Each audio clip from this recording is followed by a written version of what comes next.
એસઓજીને એક એવી human intelligence દ્વારા એક માહિતી મળેલી હતી કે એક વ્યક્તિ જે છે દુબઈથી ગોલ્ડ લઈને આવ્યો છે અને ડિલિવરી આપવાનો છે સુરતની અંદર.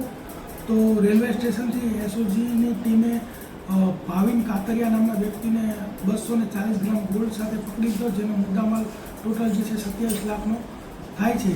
અને એને પૂછપરછ કરી કે ભાઈ તો આ જે માલ છે કોને આપવાનો હતો, તો તેને એના જ એક સોની કે જેનું નામ છે અમિત જગદીશભાઈ સોની, એને એ માલ આપવાનો હતો, એટલે એનું વોન્ટેડમાં નામ છે. તે ઉપરાંત એને ડિટેલમાં પૂછપરછ કરતાં જાણવા મળ્યું કે આ જે સોનું છે એ દુબઈથી અમદાવાદ એરપોર્ટ ખાતે અક્રમ જે છે ભરૂચનો એ લઈને આવેલો, અને અક્રમ અને ભાવિન બંને સાથે ટ્રેનમાં આવેલા, અને અક્રમ વચ્ચે ભરૂચ ઉતરી ગયેલો, અને ત્યારબાદ ભાવિન છે પકડાઈ ગયેલો, એટલે અક્રમનું પણ વોન્ટેડ તરીકે નામ જાહેર કરે છે. ત્યારબાદ ડિટેલમાં પૂછપરછ કરતા કે ભાઈ દુબઈથી આ સોનું કોણે મોકલ્યું હતું, કે નિરાલી ઉર્ફે નીલ રાજપૂત જે દુબઈમાં રહેતી, અગાઉ અહીંયા વેસુમાં રહેતી હતી, તેણે આ સોનું મોકલેલું હતું. સર, ભાવિન અક્રમ આ બધાને કેટલું કમિશન મળનાર હતું? ભાવિન અક્રમ આ તમામ જે છે કેરિયર જે કામ કરે એને 15,000નું કમિશન મળે છે, અને આ લોકોને 1 કિલો ગોલ્ડનું સ્મગલિંગ કરે ત્યારે 15 લાખ જેટલી રકમનો ફાયદો થાય છે. સર, ગુનાહિત ઇતિહાસ કોઈનો?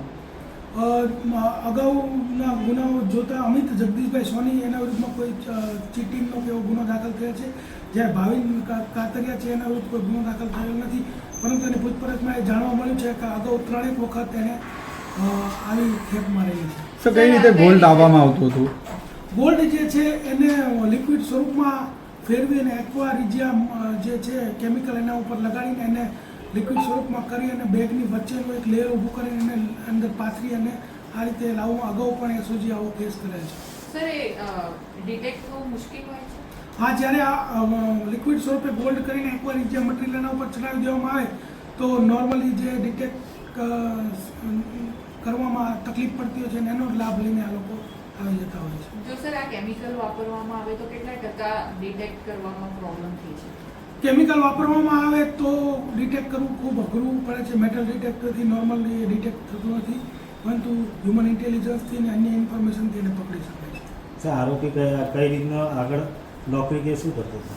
આરોપી જે ભાવિન કાતરિયા પકડાયો છે તે વ્યક્તિ ધોરણ 12 ભણેલો છે, અને એ પોતે રત્ન કલાકાર છે, અને આ રીતે એ મહુવા ભાવનગરનો વતની છે.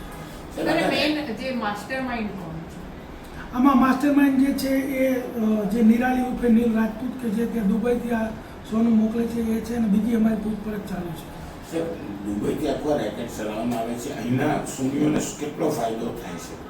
દુબઈથી કોઈ પણ 1 કિલો ગોલ્ડ લઈ અને અહીંના સોનીને આપે તો એ લોકોને 15 લાખ રૂપિયાનો ફાયદો થાય છે. ઓકે.